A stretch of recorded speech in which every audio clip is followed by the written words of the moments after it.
Welcome to the channel. If you enjoy immersive stories, compelling characters, and chapters that stay with you long after they end, you're in the right place. Be sure to like and subscribe so you never miss a new release, and share the channel with fellow readers who appreciate powerful storytelling. Let's begin. Chapter 1. The call came on a Tuesday afternoon, just as Maya was finishing the final review of an online training module she had spent the past 2 weeks building. She had been staring at the screen for hours, adjusting instructional flowcharts, rewriting quiz feedback, and polishing the audio script for a new hire course at the energy company where she worked as an instructional designer. Her head was beginning to throb, and she had promised herself she would take a walk before dinner. When her phone buzzed against the desk and she saw an unfamiliar Oklahoma number, something inside her paused. She answered with a wary, "Hello." A calm male voice introduced himself as Attorney William Brennan of Tulsa County, requesting a few minutes of her time. She stopped typing. Her heartbeat lifted in a strange, unexpected way. No one from Oklahoma had ever called her before. The attorney cleared his throat and continued. He said he was contacting her regarding the estate of Evelyn May Whitfield, her great-grandmother. For a moment, Maya could not speak. She swallowed hard and gripped the edge of her desk. She had not heard Evelyn's name spoken aloud in years, maybe decades. The woman had always existed in her memory as a quiet shape in a rocking chair, a soft voice humming in prayer meetings, a pair of hands folded neatly in her lap. Maya had been a child then, visiting only once or twice before her mother's cancer diagnosis changed everything. "Yes," Maya finally managed, "that was my great-grandmother." The attorney explained that Evelyn had passed some time ago, and that probate had been complicated because the previous 2 named heirs had signed disclaimers. Her grandmother and then her mother. Maya sat perfectly still as he spoke. Her throat tightened when he said her mother's name. The attorney continued. Maya was the next heir listed. The will, he explained, had been written with generational intention. She was the last living Whitfield descendant. He asked if she had time to travel to Oklahoma within the next week to receive formal documents and to view the property left to her. "The property?" she repeated softly, not trusting her voice. "Yes," he said, "your great-grandmother's home." Her office suddenly felt too small and too bright. She murmured that she would need to arrange time off work. The attorney offered his condolences, though Evelyn had died years earlier, and ended the call with instructions to meet him at his office in Tulsa on Friday morning. When Maya hung up, she stared at her computer screen without seeing anything. The cursor blinked. Her unfinished module waited. Her mind had drifted somewhere far away. Her mother had never told her she had declined an inheritance. Her grandmother had never mentioned it either, and Aunt Clara, Maya barely remembered that name at all. She closed her laptop gently and leaned back in her chair, letting the silence of her apartment settle around her. There were so many questions rising inside her that she could hardly sort them. Why had her mother turned down the house? Why had Evelyn written her will in such a peculiar generational structure? Why had no one explained any of this to her while she was growing up? And who exactly was Aunt Clara, the woman the attorney briefly mentioned as caretaker? The attorney had said Clara would meet her in Oklahoma. A living relative, someone Maya had never once spoken to. The strangeness of that settled into her slowly. She reached for her notebook and jotted down the basics she would need to remember. Travel dates, time off request, attorney's address. It felt safer to focus on logistics rather than emotion. The feeling kept rising inside her, insistent and warm and frightening all at once. She was going home, but it was a home she had never truly known. 2 days later, she boarded the plane to Tulsa. Her supervisor approved emergency leave without hesitation. Her co-workers wished her well. Her friend Lena hugged her tightly before she left for the airport, murmuring something about fate and family and the weight of old stories finding their way back home. Maya took a window seat near the middle of the plane. As the aircraft climbed into the sky, she felt her stomach dip the way it always did during takeoff. The city of Charlotte spread below her, its towers shrinking until they looked like toys. The neighborhoods faded into puzzle pieces of roofs and treetops, and then everything dissolved into clouds. She rested her forehead against the cool window and closed her eyes. Thoughts rose in her like tide water, not loud, just steady. She thought of her mother, Denise, warm, laughing, always humming while she folded laundry, the strongest woman she had ever known. She had worked in human resources for the state, the kind of job that required diplomacy and long hours and a calm voice, even when people brought their bitterness and frustrations into her office. She had raised Maya alone. She had made Christmas magical on a tight budget. She had walked Maya through heartbreaks and school decisions and college applications. When she died in the car accident, life split into a before and an after. Maya rubbed her thumb along the edge of the tray table. Her throat tightened. She had worked so hard to build a life after that loss, finished school, started her career, learned to navigate grief in quiet, private ways. She thought of the insurance money, the retirement savings her mother left behind. Enough to finish college without drowning, enough to cover bills during her first shaky months of adulthood, enough to keep her afloat, but not enough to make her feel wealthy or settled, just enough to survive. Her mother had never mentioned Evelyn's home, never mentioned declining the inheritance, never mentioned Clara. Why? The plane rocked gently, and she inhaled slowly, counting her breaths. She wondered what her mother had believed about the house, why she never visited, why she let the inheritance pass to Maya without explanation. Perhaps the answer lay in the will itself. Perhaps the answer lay in the diaries. Perhaps the answer lay in the house waiting for her. She opened her eyes and stared out at the thick layer of clouds, white and endless. Aunt Clara, a name she had only heard once or twice in childhood conversations. Why had this woman never contacted her? Why had she never written? Why had she never visited after Maya's mother died? Had she even known? Maya shifted in her seat. Maybe Clara was estranged from the family. Maybe she was very old and unable to travel. Maybe she believed the will's instructions that the heir would appear only when the time was right. Maybe Clara had simply been waiting for a Whitfield to return. Whatever the explanation, Maya felt the first stirrings of anticipation and fear. She was flying toward a past she had never been invited into. When the plane descended toward Tulsa, the land unfolded beneath her like a patchwork of earth and memory. She had not seen Oklahoma since she was a child. Back then, she remembered long roads, fields stretching into the distance, hot summers thick with cicadas, visits that blurred together into a feeling rather than specific memories. She remembered Evelyn's hands. She remembered her voice. She remembered the quiet of the house. But that was all. The runway met the wheels with a soft jolt.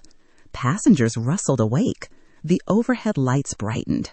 Maya gathered her bag, her pulse quickening. She felt unsteady, like someone returning to a story whose beginning she had forgotten. At baggage claim, she saw an elderly black woman holding a small sign with her name. The woman stood straight despite her age, her gray hair pinned neatly beneath a soft lavender hat. Her eyes were sharp and curious, scanning faces in the crowd. Aunt Clara. Maya hesitated before walking toward her. Clara's eyes found hers and widened with recognition. A gentle smile softened her face, and when Maya reached her, Clara took her hand in both of her own, holding it with surprising warmth.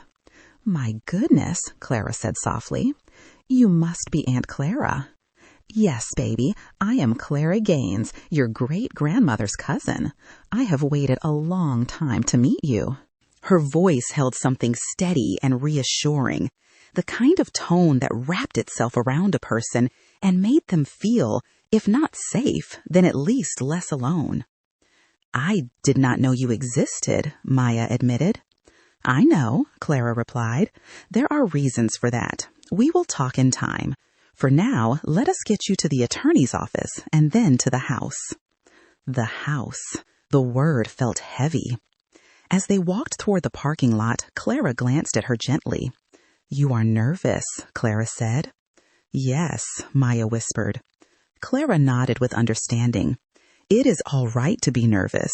Returning to a place that holds so much history can shake a person, but you are meant to be here. Your great-grandmother believed that. Maya looked at her in surprise. She did? Oh, yes, Clara said, unlocking her car. She believed this house would return to the right Whitfield. She did not know who or when, but she always said the heir would come when the world was ready for the truth. Maya felt her breath catch. She slid into the passenger seat. Clara started the engine. They pulled away from the airport and onto the highway. As the city grew smaller in the rearview mirror, Maya realized she had crossed a threshold. There was no going back to her old life untouched. Whatever waited in that house, whatever story Evelyn had left behind, had already begun to unfold. Clara reached over and patted her hand. Welcome home, child, she said softly. The past has been waiting for you. And for the first time, Maya believed it.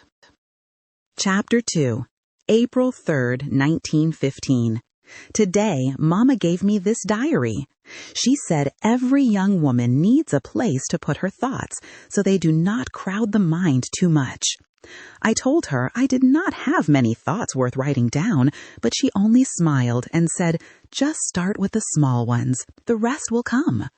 So here I am, sitting at my little desk with the evening light slipping across the page, writing words that feel shy as newborn kittens. Maybe that is fitting. I have loved animals for as long as I have known how to walk. Mama says when I was little, I used to rescue every stray cat I found and hide them behind the woodpile until Papa complained of too many eyes watching him chop lumber. Papa is a mechanic. His hands smell of oil and metal no matter how hard Mama scrubs them on Sundays. He works on wagons, tractors, and engines of any kind. Sometimes men from neighboring towns bring machines to him that he says were built by people who had no business touching a wrench. He fixes them anyway, humming under his breath while sunlight glints across the tools hanging on the wall. Mama is the nurse for half of Greenwood.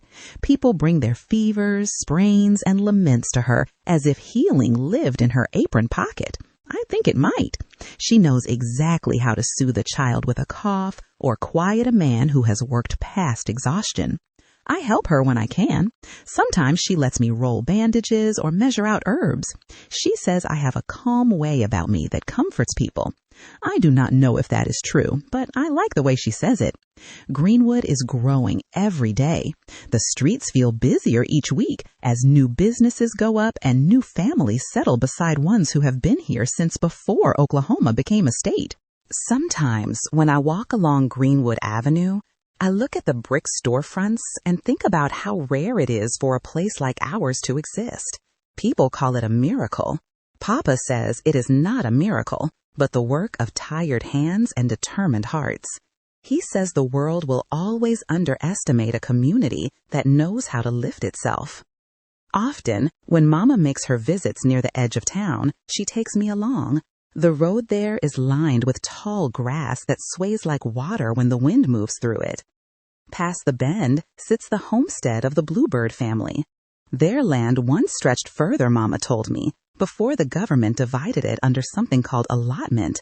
I only half understand what that means, but I know the Bluebirds have lived there longer than anyone else around us. Their history feels thick as river clay. Ada Bluebird, the grandmother, always greets us with warm tea steeped in herbs she gathers from the hillside. Her hair is silver and braided neatly down her back. Her eyes carry a softness that makes you want to sit still in her presence. She speaks in quiet tones, as if the ground itself is listening. Being near her feels like being near a story older than the page you write on.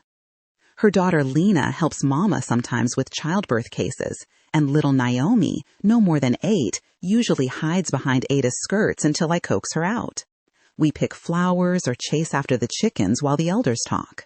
Naomi does not speak much, but she smiles often, and that feels like it is its own language. Sometimes she places a flower in my hand and nods, as if giving me a secret offering. Today, as we walked back from the Bluebird home, Mama said, "There is history in that soil, Evelyn. The Creek people held this land before any of us. They suffered through things we read about only in thin pages, and yet they are still here." I thought about that the whole way home, about how land can hold stories just as people do, about how some stories settle into the ground and wait for someone to notice. I wonder what stories will settle into me someday. Mama says every young woman has a path that finds her, even if she does not seek it. After supper, Papa fixed a lantern and called me into his workshop. He said he had been thinking about teaching me how to work on small tools. A girl ought to know how to fix things, he said, not just bandages, but machines, too. A sharp mind does not choose between the two. I laughed and told him I wanted to learn everything he knew. His whole face brightened, the way it does when he feels proud, but tries not to show it too much. He showed me how to clean a screwdriver and how to judge the weight of a wrench by feel. He said anyone can swing a tool, but a good mechanic listens to metal the way a nurse listens to a heartbeat. The evening settled slowly around us. The smell of cedar drifted through the open window. Fireflies blinked near the fence line, small and steady lights in the gathering dark. Sometimes Mama looks at me with a softness I do not understand yet. She says I will make a wonderful mother one day. I always blush and shake my head. Lately, when I see a child laugh or tug at their parent's hand, something warm stirs inside me. Not a longing, exactly, more like a whisper of a future I cannot picture clearly yet. Maybe the feeling is only part of growing up, or maybe it is something else. I do not know. Now the house is quiet. Mama is humming in the kitchen. Papa is sorting bolts in the workshop. The night smells of cedar and cool air drifting through the window. If this diary is meant to hold my thoughts, then here is my first true one. I like the world I live in. I like the people who fill it. I like the way Mama and Papa care for others. I like the way the bluebirds make me feel welcome, even though their history runs deeper than mine. I like the way Greenwood feels like a place that is growing, the way a seed pushes up from the earth after winter. I think I want to help people, maybe animals, maybe both. I am not sure yet. I know this much. There is goodness here. There is strength, too, and someday, when I am older, I hope I still remember this feeling of safety and softness before the harder parts of life arrive. Mama says beginnings are important. If that is true, then I am glad mine starts with this quiet evening, this warm house, and these words. Chapter 3, May 12th, 1915. Papa says history is not only what is written in books. It is also what people carry in their hands, what they build, what they refuse to surrender, and what they pass down when the world tries to take it from them. Today, he told me, it was time. I understood what Greenwood means and how it came to be more than just a place on a map. We were sitting on the porch after supper, the sky streaked with lavender and gold. The warmth of the day still clung to the wooden steps. A soft breeze moved through the tall grass and carried the faint scent of honeysuckle from somewhere beyond the fence line. Fireflies began drifting upward from the yard, rising slow and steady like sparks from a hidden fire. Papa leaned back in his chair and tapped the side of his pipe as if choosing the right words from a shelf of memories. "Your mama and I did not come here by accident," he said. "We came because word traveled through the South that a man named O.W. Gurley bought 40 acres up here and said black folks could own businesses, build homes, and walk with their heads high." I tried to imagine such a rumor making its way across states and dusty roads, from mouth to mouth, from hope to hope. In some places, hope was all people could carry. "People thought it was too good to true," Papa continued. "A trick, a fairy tale, but the stories kept coming, and each time they sounded more real than the last. Folks said they saw it with their own eyes, a whole district of our people living free." Mama came out then, drying her hands on her apron. She eased into the rocking chair beside Papa and looked out over the quiet road. "We were tired of being told where we could stand and what we could dream," she said. "Tired of doors closing before we even touched the handle." Papa nodded.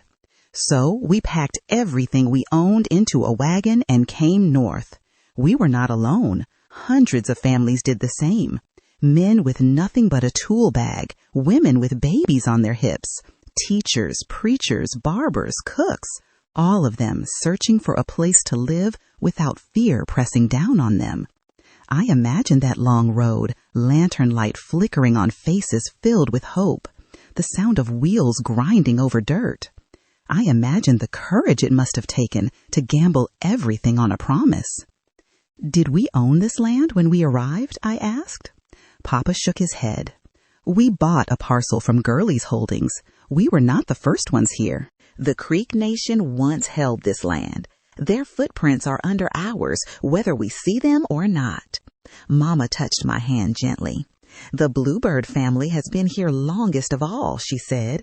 "Their people walked this ground before Oklahoma was even a state, before borders were drawn, before towns like Tulsa and Greenwood rose up."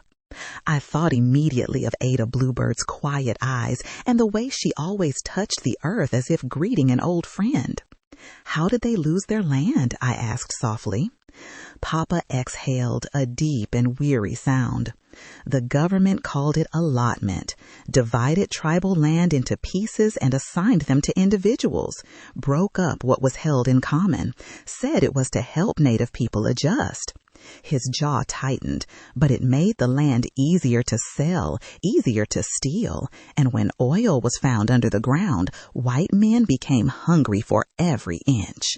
Mama added, "Some families managed to keep their allotments. Many did not. The Bluebirds held on to theirs. They are strong people, generous too." I watched the horizon where the Bluebird homestead sat beyond the bend. The wind brushed through the tall grass, whispering along the earth. For the first time, I wondered how many stories lay buried under our feet. "After folks settled here," Papa said, "they built everything from the ground up. Streets, shops, churches, schools. No one handed anything to us. That is why Greenwood is special. It is ours. Every brick, every board, every blade of grass tended by someone who believed their children deserved better." He leaned forward, elbows resting on his knees. "In the beginning, meetings were held under tent roofs or thick trees. Men and women pooled their money to help new families start businesses. They formed lending circles so no one stayed down too long. When someone's shop burned or equipment broke, folks showed up without being asked." Mama smiled at that. "I remember the first week we arrived. All we had was a rented room and your father's tools. The neighbors treated us as kin. Someone left bread on our doorstep. Another brought blankets. Ada came by with tea and herbs." Her eyes softened at the memory. "She said the land had welcomed us, and so should she." Papa chuckled. "She said the same to half the folks who arrived. She meant it every time." For a while, none of us spoke. The porch creaked softly beneath us. The air smelled of warm wood and the faint sweetness of summer grass. A train whistle echoed somewhere far to the east. "Do you think Greenwood will always stay this way?" I asked. Papa took a long moment before answering. No town stays the same forever, baby girl. Greenwood was built with intention, with pride. People here believe in creating a place where we can breathe free, a place where our children can walk unafraid. He paused, pipe resting in his hand. That kind of spirit does not break easy. Mama reached over and brushed a curl from my forehead. You are growing up in a place birthed from struggle and stubbornness, she said. A place where hope had to be fought for. Do not ever forget that. I will not. I felt it in the porch beneath my feet, in the fireflies weaving bright paths through the dusk, in Papa's pride and Mama's quiet strength, and in the memory of Ada pressing warm bread into Mama's hands, whispering that land remembers love as much as it remembers pain. As the fireflies lifted higher into the night, I rested my hands in my lap and wondered about futures I had not yet lived. About the children Mama always said I would have one day. Children who might run through these same yards or climb these same porch steps. The thought stirred something warm inside me, a feeling I did not yet have a name for. Tonight, for the first time, I understood that Greenwood was not just where we lived. It was a story we had joined, a story older than us, a story carried by Black hands and Native hands, by dreams too sturdy to wither and wounds too deep to erase. I wonder what this place will look like when I am grown. I wonder what parts of its story will still be here, and I wonder what part of I am meant to carry. Mama says beginnings matter. I think this is mine. Chapter 4, July 18th, 1916. This morning felt brighter than most, though I cannot say exactly why. Perhaps it was the breeze that drifted through my window before sunrise, cool and sweet like a whispered secret, or the way Mama hummed while tying her apron, or maybe it was something waiting for me that I had no reason yet to expect. Some days carry a kind of promise you only understand when they reach their end. The clinic was already warm when I arrived, the summer sun heating the small rooms faster than we could cool them. The air smelled faintly of camphor and lavender from the jars Mama kept tightly sealed in the cabinet. She handed me a stack of fresh cloths and nodded toward the front. Set up the desk, love. It looks to be a busy day. I straightened the ledger, arranged the bottles, and stacked the bandage rolls until everything sat in a neat row. I had just finished smoothing the last cloth when the door swung open and a young man stepped inside, wincing as he clutched his hand wrapped in the piece of cloth. He paused long enough for the sunlight behind him to frame his shoulders, which were broad and dusted in the golden glow of morning. His rolled sleeves revealed arms strong enough to carry anything. His eyes were dark and steady, the kind that looked as though they knew more than most people said aloud. I believe I am in need of some help, he said, raising the injured hand slightly. Mama stepped forward at once. Tell me what happened. He offered a shy smile, the corner of his mouth turning up with a warmth that startled me. A stubborn wagon wheel and a hammer that did not agree with my thumb. Mama clicked her tongue. Sit down and let me take a look. He lowered himself into the chair with a quiet sigh. Up close, I noticed the streak of dirt across his cheek where he must have wiped sweat with a dusty hand. I stood by the shelf and pretended to rearrange bottles, though my heart thudded against my ribs like it wanted its presence known. What is your name? Mama asked as she unwrapped the cloth. Thomas Campbell, ma'am. I repeated it silently. Thomas Campbell, a solid name, a gentle voice. Mama inspected his thumb, turning it carefully beneath the lamplight. Bruised more than broken, you are lucky. I have been told that before, he said, and his eyes flicked briefly toward me. Heat rushed to my cheeks. I shifted the bottles again, though they were already perfectly straight. Mama stepped into the back room to fetch salve, leaving me alone with him. He leaned slightly toward me, lowering his voice as if we already shared some small secret. Are you her apprentice? I suppose so, I said. I help when she needs me. Well then, he replied softly, I am in good hands twice over. My breath caught. I had no words to offer in return. Mama returned before I could muster a reply. She wrapped his hand, gave him instructions on resting it, and dismissed him with a nod. As he stood, he paused in the doorway and looked back. "Thank you," he said. He meant it for her, but something in his voice made the words settle deep inside me. Later that afternoon, Mama sent me to deliver herbs to several patients on the outskirts of town. The path took me past the Bluebird homestead, where the air always felt a bit calmer, as though the land breathed in long, steady rhythms. Daniel was tightening the straps on a wagon full of firewood. His sleeves were rolled, revealing arms tanned by the sun and marked by years of labor. He moved with a quiet steadiness, like a man who understood the ground beneath his feet. "Afternoon, Daniel," I called. He lifted his chin in greeting. "Afternoon, Miss Evelyn. Mama Bluebird is out back if you need her. I came to drop off the elderflower tincture Mama made. How is she today?" "Stronger," he said. "She slept well last night. Says your mother's remedies make the dreams softer." He nodded toward the creek. "Naomi is collecting stones again. She will give you one if she takes a liking to you." I laughed. She usually does. Dandel studied me for a moment, eyes narrowing slightly. "You look lighter today," he said. "Did something good happen?" I opened my mouth to deny it and felt heat rise in my cheeks instead. "Nothing out of the ordinary." He raised one thick eyebrow. Hold on to it anyway. Good days carry you through the rest." Ada stepped out as we neared the porch, wiping her hands on her skirt.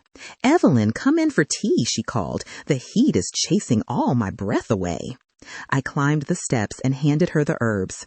She took them gently, then touched my wrist in the way she does when she is reading more than I say. "Your spirit is glowing," she murmured. "Did you meet someone today?" I blinked. "I met a patient." She smiled, knowing more than I had said. "Ah, the land shows these things." She patted my hand as though the matter were already settled. I tried to imagine how land could reveal anything about me, but her words lingered long after I left. In the cool hush of evening, Papa repaired a tractor motor outside our house, wiping sweat from his brow. I told him a little about my day, though not about Thomas. Only that things felt shifted somehow, lighter. Papa paused in his work. "Life surprises us most when our hands are busy with something else." He nodded toward Mama, who was folding laundry on the porch. "And hearts surprise us when we least expect it." Mama met my gaze knowingly. She is learning to notice the world, that is all. I looked away quickly, pretending to tie my shoelace. Even as I moved through my chores, Thomas lingered at the edge of my thoughts. The warmth in his voice, the kindness in his eyes, the way the light behind him had made him look almost carved from the morning itself. When the lamp was lit and the house had settled into evening quiet, I opened this diary. I tried to write about the clinic or the heat or the herbs I delivered, but the page stayed empty until I wrote one name, Thomas Campbell. It felt strange to see his name in my handwriting, small and tentative, but it felt right, too. I thought of the way Ada had touched my wrist, of Daniel's knowing smile, of Mama's soft hum, as if she too sensed some new current running through the day. Tonight, as I lay down my pen, my heart feels lighter than it did this morning, as if something has begun, though I cannot yet say what shape it will take. I know this. Something in me shifted when Thomas Campbell walked into the clinic. Something small, something warm, something I think the land noticed before I did. Something tells me this will not be the last time he walks through our door. Chapter 5. Maya. Present-day Maya had not meant to fall into an internet spiral, but that was exactly what happened once she closed the first of Evelyn's diaries. She had opened her laptop only to look up a single reference, something small she thought would take a minute, maybe two. One link led to another and then another until her screen became a mosaic of maps, articles, museum archives, and photographs that pulled her deeper than she planned to go. A strange heaviness settled into her chest, as though she had stepped into a room where the air was too full of someone else's memories. She sat at the small wooden desk in the guest room, the one Clara had dusted before she arrived. Late afternoon sunlight slanted through the curtains, turning the edges of her screen pale gold. The wallpaper, faded and curling at the corners, gave the space a gentle hush, as if the room understood it was holding something sacred. She scrolled past another black and white photograph of Greenwood Avenue before the massacre. Every building seemed to shine. Shop signs clean and hand-painted. Sidewalks swept smooth. Women in elegant hats. Men in pressed suits. Children skipping between storefronts.